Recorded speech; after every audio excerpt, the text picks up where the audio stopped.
9 তারিখ সুপ্রিম কোর্টের শুনানি আরজিকর কাণ্ডে। শুনানি বলতে সুপ্রিম কোর্টের প্রধান বিচারপতির 3 সদস্যের বেঞ্চ তারা পুনর্নির্ধারিত ডেট দিয়েছেন, যেটা 5 তারিখ শারীরিক অসুস্থতার কারণে প্রধান বিচারপতি বসেননি এবং সেটা নিয়ে প্রচুর সংশয় তৈরি হয়েছিল, বাংলার মানুষের মনে ক্ষোভ যন্ত্রণা তৈরি হয়েছিল এবং শেষ পর্যন্ত 9 তারিখ ডেট পড়ল। কিন্তু এদিকে পশ্চিমবঙ্গে কিন্তু ঘটে যাচ্ছে অনেকগুলো বড় বড় ঘটনা।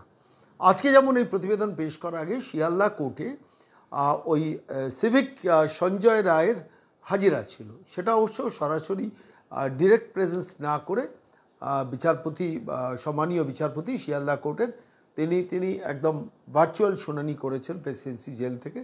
তিনি যখন অ্যাপিয়ার করেছে, সঞ্জয় রায়কে যখন অ্যাপিয়ার করেছে তার আইনজীবী এবং তার আইনজীবীকে শিয়ালদা কোর্টে যিনি বিচারপতি তিনি বলেছেন আপনি আপনার মক্কেলকে আইডেন্টিফাই করুন, আইডেন্টিফাই করেছেন। কিন্তু তারপর সিবিআইয়ের আইনজীবীকে, সিবিআইয়ের আইওকে যখন প্রশ্ন করেন বিচারপতি, তখন দেখা যায় কোর্টে কোনো আইও নেই, কোনো আইনজীবী নেই এবং একজন সহকারী আইও উঠে দাঁড়িয়ে বলেন যে আমি অ্যাসিস্ট্যান্ট ইনভেস্টিগেটিং অফিসার। ক্ষুব্ধ বিচারপতি 10 মিনিট টাইম দেন। আইওর তরফ থেকে বলা হয় যে আমাদের আইনজীবী রাস্তায় আটকে আছেন, আসছেন এক্ষুনি। শেষ পর্যন্ত যাই হোক কী হয়েছে জানি না, কিন্তু শেষ পর্যন্ত যে রিপোর্টটা জানা গেছে যে বিচারপতি প্রচণ্ড ক্ষুব্ধ হয়েছেন যে এই পরিস্থিতিতে যদি আমি সঞ্জয় রায়কে জামিন দিয়ে দিই ভালো হবে ব্যাপারটা। তো যাই হোক শেষ পর্যন্ত সঞ্জয় রায়ের জামিন হয়নি, সঞ্জয় রায়কে আবার 8ই সেপ্টেম্বর বোধহয় পরবর্তী ডেট দেওয়া হয়েছে। এটা গেল শিয়ালদা কোর্টের ব্যাপার। ওদিকে ইডি ঝাঁপিয়েছে কলকাতায়। ইডি যখন ঝাঁপিয়েছে, ইডি এক জায়গায় একসঙ্গে 10টা জায়গায় হানা দিয়েছে। কী নিয়ে? আরজিকর কাণ্ডে আপনারা জানেন যে সিবিআই তদন্তের রায় দিয়েছেন জাস্টিস ভরদ্বাজ, রাজস্বী ভরদ্বাজ, এবং সেই জাস্টিস রাজস্বী ভরদ্বাজের দেওয়া রায় অনুযায়ী সিবিআই তদন্ত শুরু করে এবং করাপশনের পার্টটায় যখন তদন্ত শুরু করে তখন সেখানে ইডি ঢুকে পড়ে। ইডি ঢোকার জন্য আদালতে কোনো অনুমতির দরকার হয় না। সিবিআই যদি দেখে কোনো ফাইন্যান্সিয়াল করাপশন কোনো জায়গায় রয়েছে তখন সঙ্গে সঙ্গে সেটাকে ফাইন্যান্সিয়াল করাপশনের পার্টটা ইডিকে হ্যান্ডওভার করতে পারে। এর জন্য আদালতের কোনো অনুমতি দরকার হয় না।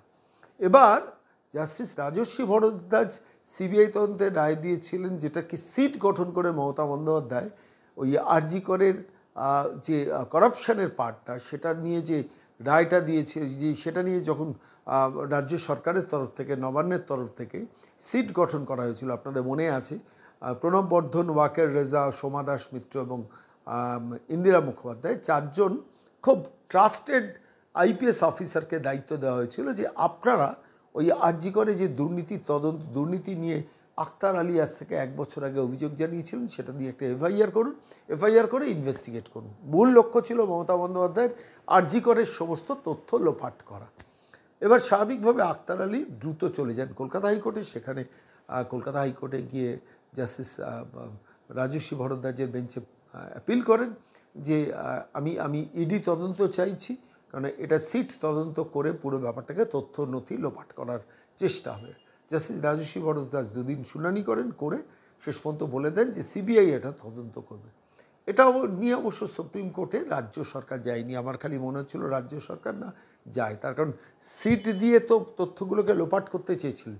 সেই তথ্য লোপাটের জায়গাটা অন্য দিক থেকে সিবিআই ঢুকে পড়াতে আটকে গেল। শেষ পর্যন্ত টাইম দিয়েছেন পরের দিন সকাল 10টা, পরের দিন সকাল 10টার মধ্যে সিটের যারা সদস্য ছিলেন তারা সমস্ত নথি সিবিআইয়ের হাতে হ্যান্ডওভার করে। সিবিআই তদন্ত শুরু করে করাপশনের পার্টটা, খুনের পার্টটা তো আগেই করছিল প্রধান বিচারপতির বেঞ্চের নির্দেশ অনুযায়ী। এদিকে করাপশনের পার্টটা নিয়ে যে যা ডকুমেন্টস তারা উদ্ধার করেছিল কতটা শেষ পর্যন্ত দিয়েছে জানি না, কিন্তু সিবিআইয়ের হাতে হ্যান্ডওভার করে। সিবিআই কিছুটা তদন্ত এগিয়ে যখন বুঝতে পারে ফাইন্যান্সিয়াল করাপশন প্রচুর, ইডির হাতে পুরো ব্যাপারটা হ্যান্ডওভার করে। সেই ইডি কিন্তু এদিন মারাত্মক স্পিড দিয়েছে, সকাল থেকে 10টা জায়গায় হানা দিয়েছে এবং তার মধ্যে ধরুন বেলেঘাটাতে সন্দীপ ঘোষের বাড়ি, সেখানে সন্দীপ ঘোষের বাড়িতে সকালবেলা 6টা 40-এর মধ্যে হাজির হন, সন্দীপ ঘোষকে নিয়ে হাজির হন, কিন্তু সেখানে কেউ বাড়িতে ছিল না, বাইরে থেকে তালা ছিল। 3 ঘন্টা অপেক্ষা করার পর সন্দীপ ঘোষের স্ত্রী আসেন এবং তখন ম্যারাথন ভেতরে তল্লাশি চলে, ইডি তল্লাশি শুরু করে। ওদিকে সন্দীপ ঘোষের যে শ্বশুর বাড়ি, সেই শ্বশুর বাড়িতে শ্যালিকার বাড়িতে চলে যান, মিসেস বেরার বাড়িতে চলে যান। সেখানে গিয়ে একটা ফ্লোরে যখন তদন্ত করছে, সম্ভবত এয়ারপোর্টের কাছাকাছি তল্লাশি করছে, তখন তারা খবর পান যে কাছাকাছি সন্দীপ ঘোষ তার শ্বশুর শাশুড়িকে রাখার জন্য আরেকটা ফ্ল্যাট করেছেন। কি পয়সা বাবু! তো সেই ফ্ল্যাটেও ইডি চলে যায়। এই করতে করতে বিভিন্ন জায়গায় প্রসূন চট্টোপাধ্যায়কে নিয়ে সিবিআই হানা দেয় একদম সেই ক্যানিংয়ে সম্ভবত, একদম সুন্দরবন অঞ্চলের সেখানে সঙ্গীতা সন্দীপা ভিলা বলে একটি মস্ত বড় রিসোর্ট টাইপের তৈরি করে রেখেছিলেন। ফলে সেইখানে বাংলো বাড়িতে সেখানে হানা দেয়, সাপ্লায়ারদের বাড়িতে হানা দেয়, হাওড়াতে সাপ্লায়ারদের বাড়িতে হানা দেয়, বিভিন্ন জায়গায় সব মিলিয়ে ইডি 10টা জায়গায় হানা দেয়। কী ডকুমেন্ট কী এভিডেন্স জোগাড় করেছি জানা যাচ্ছে না, কিন্তু মোটামুটি শালিকার বাড়ি বা ওইসব অঞ্চল থেকে 2টো সুটকেস, বড় সুটকেস তারা গাড়িতে তোলে, এরকম প্রত্যক্ষদর্শীরা জানিয়েছে। এগুলো হচ্ছে কলকাতার ঘটনা, কিন্তু ওদিকে দিল্লিতে ঘটে গেছে মস্ত বড় ঘটনা। দিল্লিতে সন্দীপ ঘোষ গিয়েছিলেন। সিবিআই যেন এই করাপশনের সঙ্গে খুনের পার্টটাকে লিঙ্ক করে যে তদন্তটা আছে এইটা যেন না করে, সেইটার আবেদন নিয়ে সুপ্রিম কোর্টে গিয়েছিল। এবং ঘটনাচক্রে প্রধান বিচারপতির বেঞ্চে সেই শুনানি হয়। প্রধান বিচারপতি পুরো ব্যাপারটাকে রিজেক্ট করে দেন, পরিষ্কার বলে দেন যে এটা এই দাবিটা করার জন্য সন্দীপ ঘোষের কোনো এখতিয়ার বা অধিকার নেই, অর্থাৎ সন্দীপ ঘোষের অ্যাপিলটাকে রিজেক্ট করে দেন। এটা হচ্ছে দিল্লিতে সুপ্রিম কোর্টের মুভমেন্ট। এখন অনেকে প্রশ্ন করছেন আপনারা, যে সুপ্রিম কোর্ট 5 তারিখ প্রলম্বিত ডেট 5 তারিখে শুনানি করতে পারে না, সেই সুপ্রিম কোর্ট 2 দিনের মধ্যে সন্দীপ ঘোষের শুনানি করে কি করে? আপনারা প্রশ্ন করেছেন, আমরা উত্তর দিতে পারবো না, এটা আইনজীবীরা প্রশ্নের উত্তর দিতে পারবেন। কিন্তু যাই হোক, সন্দীপ ঘোষের শুনানি যেটা চেষ্টা করেছেন তার আইনজীবী, সেটা রিজেক্টেড হয়েছে। কিন্তু আজকের এই প্রতিবেদনের আমার মূল প্রতিপাদ্য বিষয় একটু কান খাড়া করে শুনুন, যেটা আমি খুব পরিষ্কারভাবে বলতে চাইছি। ধরুন সন্দীপ ঘোষ গত 20 দিন ধরে সিবিআই অফিস, ইডি অফিস যাওয়া আসা করছেন, এবং শেষ পর্যন্ত তিনি গত 5-6 দিন হলো গ্রেফতার হয়ে গেছেন, জেলের মধ্যে রয়েছেন। সুপ্রিম কোর্টে সন্দীপ ঘোষের হয়ে কে লড়ছেন লড়াইটা? আমি খোঁজ নিয়ে জানলাম মীনাক্ষী আরোরা, তিনি সুপ্রিম কোর্টে এই আইনি লড়াইটা লড়ছেন সন্দীপ ঘোষের হয়ে। অর্থাৎ সিবিআই যেন তদন্ত করতে গিয়ে করাপশনের সঙ্গে এই 31 বছরের ডাক্তারের হত্যাকাণ্ডটাকে লিঙ্ক যেন না করে দেয়, সেইটাকে অবজেকশন জানাতে দিল্লিতে সুপ্রিম কোর্টে প্লিট করেছিল।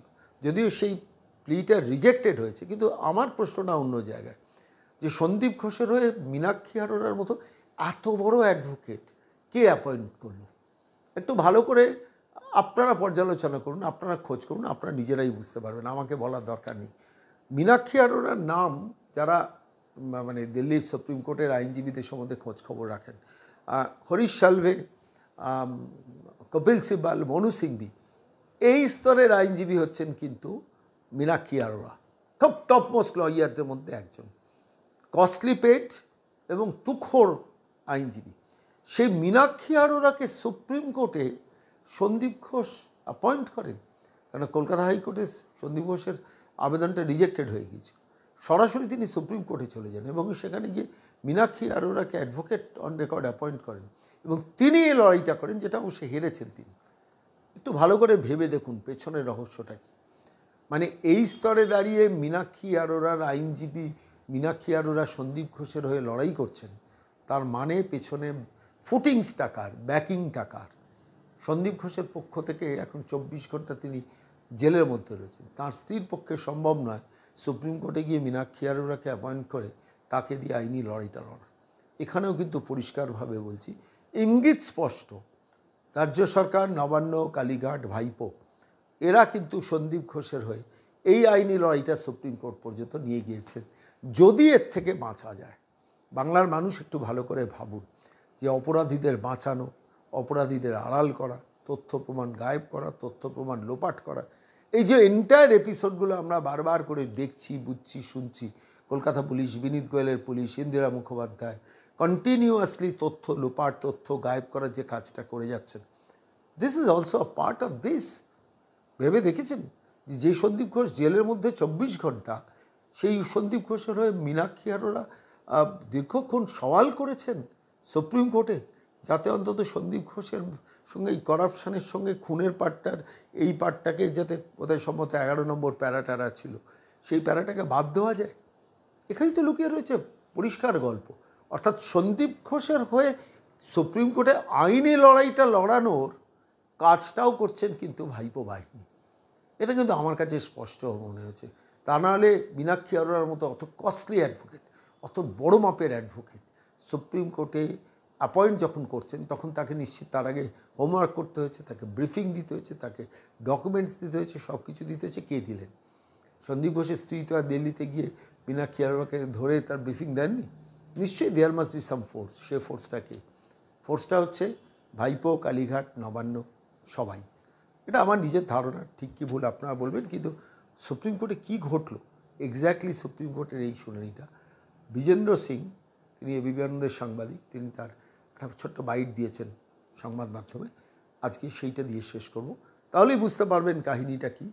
রিজেক্টেড হয়েছে, রিজেক্টেড হওয়ারই কথা, কিন্তু প্রশ্ন দুটো থেকে যায়। আবারও বলছি যে সন্দীপ ঘোষের শুনানি দুদিনের মধ্যে সুপ্রিম কোর্টে হয়, অথচ এই ডাক্তার কন্যার মৃত্যুর তদন্ত স্ট্যাটাস রিপোর্টটা 5 তারিখ ডেট দিয়েও সেটা ফেল করে আবার 9 তারিখ পর্যন্ত পিছোয়, অথচ সন্দীপ ঘোষ তার ডেট পেয়ে যায়। 20 মাসের ডিএ মামলা 13 বার পিছোয়, কামদুনির মামলা ডেট পায় না, শিক্ষার মামলা এলেই স্থগিতাদেশ হয়, আর সন্দীপ ঘোষরা দুদিনের মধ্যে ডেট পায়। প্রশ্নের মধ্যেই বা এই তথ্যের মধ্যেই লুকিয়ে রয়েছে উত্তর। আমি এইটুকু বলে বিজেন্দ্র সিং কি বলেছেন, এবং দ্বিতীয় যে পয়েন্টটা আমি আরেকবার উল্লেখ করে বিজেন্দ্রের বক্তব্য শোনাবো, যেখানে পরিষ্কার খুব স্পষ্টভাবে বলা দরকার যে এই আইনি লড়াইয়ের খরচটা কে যোগাচ্ছে। এটার উত্তর আপনারা পেয়ে গেছেন, কিন্তু চলুন কি আইনি লড়াই লড়েছেন সেটাও শুনুন। সুপ্রিম কোর্টে তার একটাই স্বস্তি, তিনি চাইছিলেন কি তদন্ত করুক সিবিআই তার বিরুদ্ধে যে আর্থিক দুর্নীতির অভিযোগগুলো উঠেছে, যেটা কলকাতা হাইকোর্ট রায় দিয়েছিল 23 তারিখ, সেটাতে তার খুব একটা আপত্তি ছিল না।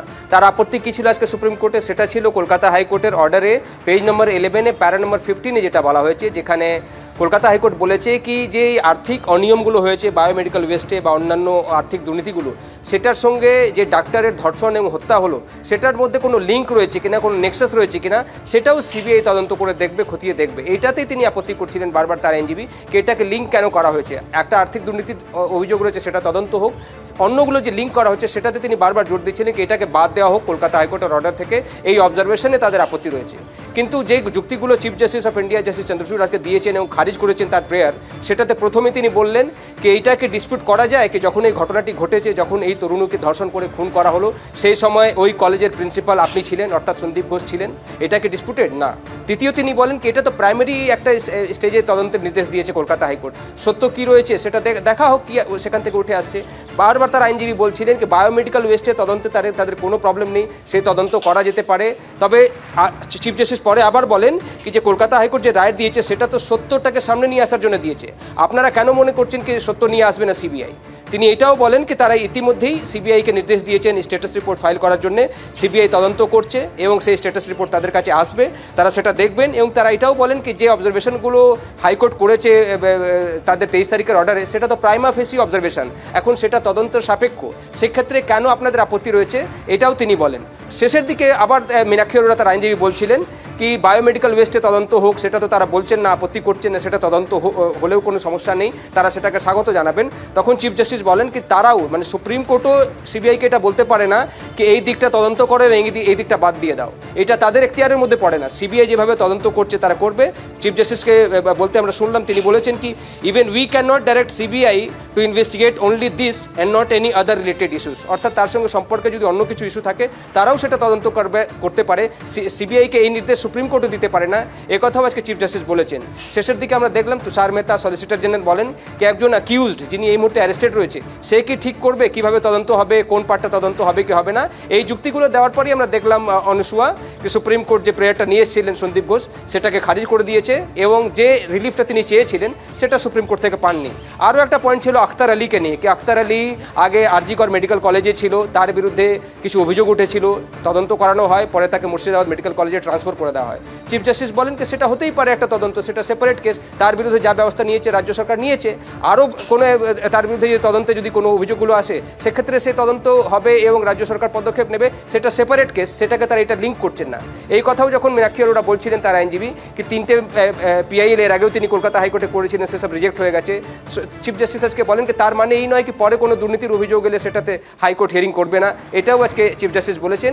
এই অবজারভেশনের পর আজকে যে যে যে পিটিশনটা নিয়ে এসেছিলেন সন্দীপ ঘোষ সেটা ডিসমিস হয়ে গেছে অনুসুয়া এবং প্রশ্নের মুখে আজকে সন্দীপ ঘোষকে পড়তে হয়েছে। তিনি প্রিন্সিপাল ছিলেন যখন এই ঘটনাটি ঘটেছে।